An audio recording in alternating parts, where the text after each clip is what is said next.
কষ্ট পাবো দেখে।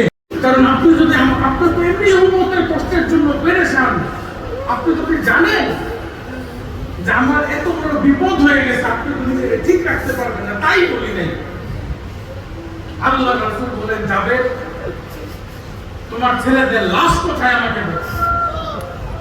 তখন বলেন, বাড়ির পিছনে চাদর দিয়ে ঢেকে রাখছি, দুজনকে চাটাইয়ের উপর শুয়ে চাদর দিয়ে ঢেকে রাখছি। রাসূল দয়া করে সেইখানে গিয়ে দেখলেন দুই সন্তানের লাশ পাশাপাশি শুয়ে রাখছে।